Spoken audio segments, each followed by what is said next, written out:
Austin Cindric doesn't get suspended, but he was penalized. Chase Briscoe was penalized, but now he's not. And NASCAR is countersuing 2311 and Front Row Motorsports. So let's get into it. Coming up next.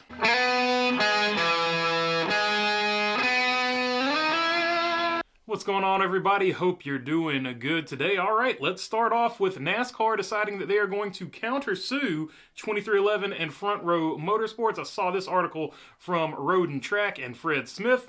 His original source, of course, is The Athletic. Today's filing, first reported by The Athletic, specifically lists 2311 co-owner Curtis Polk, a longtime business partner of Michael Jordan. NASCAR's lawyers claim that Polk knowingly and actively orchestrated and participated in an illegal conspiracy leading teams to operate as an illegal cartel in their dealings with the racing league. The initial antitrust suit was filed by 2311 and Front Row Motorsport in October of last year. The teams have since won an injunction allowing their 6 cars to compete as chartered entries in the 2025 season. While the lawsuit is resolved, a decision that NASCAR chose to appeal. So there you go. Interesting that they're suing them, but let's start with that last part of the quote there. The injunction that they won is still under appeal, and we don't know exactly which way that's going to go until the appeal is heard from both sides. So that is the most recent action in the court filing of that case, but this is a new, completely different case where NASCAR is claiming that 2311 and Front Row Motorsports formed a cartel. And I'm not a lawyer, but I'm just going to go with what Wikipedia calls a cartel here, even though my history professors would be spinning around in their chairs because I'm doing this anyway. A cartel is a group of independent market participants who collude with each other as well as agreeing not to compete with each other in order to improve their profits and dominate the market. A cartel is an organization formed by producers to limit competition and increase prices by creating artificial shortages through low production quotas, stockpiling, and marketing quotas. Jurisdictions frequently consider cartelization to be an anti-competitive behavior, leading them to outlaw cartel practices. So by that definition, I'm not sure exactly how 2311 or Front Row Motorsports limited competition, even if they all did collude. Let's say they all colluded with all the other race teams, right? Did they limit competition in any way, shape, or form to NASCAR? I don't see where they did. NASCAR still got plenty of sponsors. I don't see how they limited sponsors or anything like that coming into NASCAR. How would they limit the money coming into NASCAR from a financial perspective? Not sure that any of that was there. They didn't create artificial shortages. They didn't, boycott races or anything like that. They didn't lower production quotas. There was no stockpilings, and there was no marketing quotas that they missed or affected.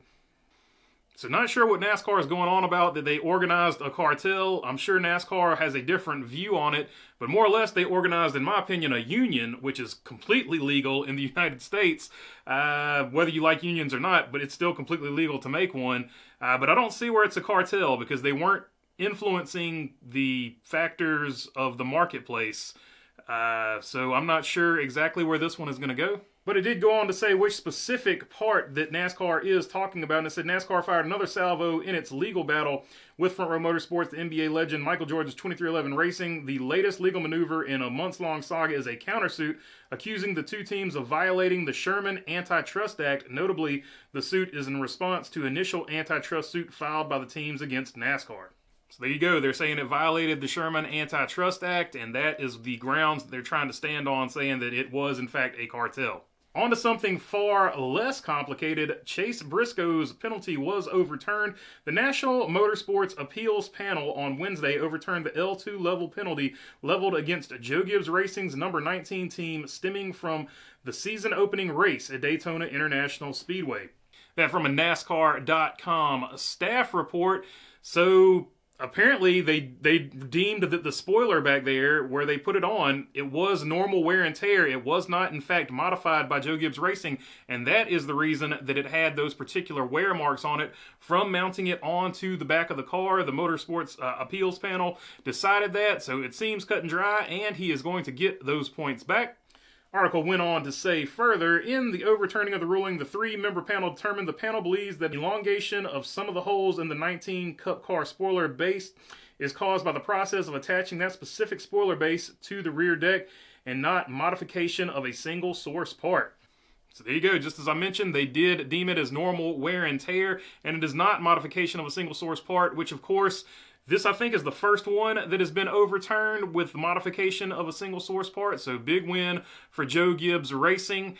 Now you got to wonder what Henderson Motorsports had to think about it and Parker Kligerman, but we didn't have to wait long because they did tweet this out. In response to Jeff Gluck's tweet that said, Chase Briscoe wins his appeal, penalty completely overturned, appeals board.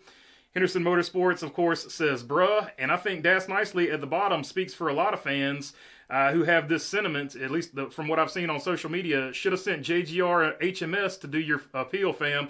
This isn't Monopoly or a chess game, it's checkers. And we love a good conspiracy theory here, so there are definitely going to be a ton of fans out there who think that if Hendrick Motorsports or Joe Gibbs Racing had argued on behalf of Henderson, or if Henderson had been a bigger team in the Truck Series, they might have been able to get their penalty overturned as well, and Parker Kligerman could have kept, of course, his win over there in Daytona.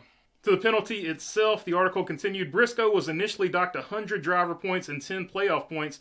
JGR was fined $100,000 and deducted 100 owner points as well as 10 playoff points. Crew chief James Small was suspended for 4 races. All of that is rescinded following the appeal. So they get the money back. James Small is not suspended. They get the points back. They get the playoff points back. Everything is good. And as it stands right now, Chase Briscoe is 15th in points. He now has 72 points. He had minus 20-something coming into this weekend. But on his off day, he got all of his points back. So good for him. And that sort of settles that whole issue over there for them.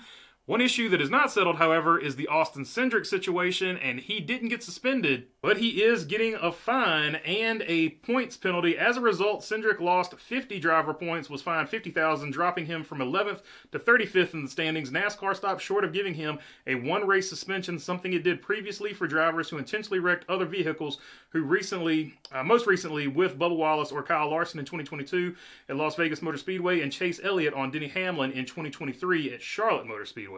So 50 points is just short of a race win, so that is a full race's worth of points that he is going to have to overcome, or that he has lost now. And also the 50K, not necessarily the worst thing in the world, but nobody wants to give up money that they earned on the racetrack, so that's also not going to be a fun thing for him to deal with. But they mentioned at the end of it that drivers had been suspended at mile-and-a-half tracks, and that he is just getting a points penalty. Mike Ford further clarified this in the NASCAR.com article. Mike Ford, NASCAR Managing Director of Race Communications, said in today's episode of Hauler Talk, the reasoning Cindric wasn't suspended included the race being on a road course with lower speeds, tighter confines already, and that the incident didn't lead to a caution flag. The previous 2 incidents that led to those suspensions occurred on 1.5-mile speedways. And so now we have a different precedent. I will say, first off, I'm glad that there is some consistency. We saw with the Austin Dillon deal last year that NASCAR said intentionally wrecking, right hooking, whatever you want to call it, is going to be penalized. They took away essentially a race's worth of points and let him keep the win, and he wasn't allowed to get into the playoffs. They now have been consistent with it, although it took them till Wednesday. I don't know why it was pretty blatant. I don't know why they couldn't have done this on Tuesday. But they are consistent now, and they've essentially done the same thing to Austin Cindric, taking a race's worth of points away from him and the fine. However, they have suspended drivers in the past, and they seem to have drawn a clear line here on mile-and-a-half speedways, which kind of begs another question. And that is this. If it happens on a road course or a shorter track than a mile-and-a-half, is it any less dangerous than if it happens at a mile-and-a-half track? Yes, mile-and-a-half tracks are going a lot faster, and things can happen. It can go really bad there. But we also have seen people on road courses get intentionally wrecked and spun, and we see drivers coming over blind corners and hitting them like that. I don't necessarily think we need 2 different rules for 2 different type of tracks. Let's just have one unified rule, and I'm glad they're consistent, and they're giving him the same penalty that Austin Dillon got. But we need to have one consistent penalty no matter what the track is. If it happens at Daytona, if it happens at a mile-and-a-half, if it happens at a road course, if it happens at a short track, it needs to be the same penalty. It either needs to be a suspension or a race's worth of points. we don't need to have this variable that, oh, this track's not as dangerous, because I think that's a dangerous way of thinking about it.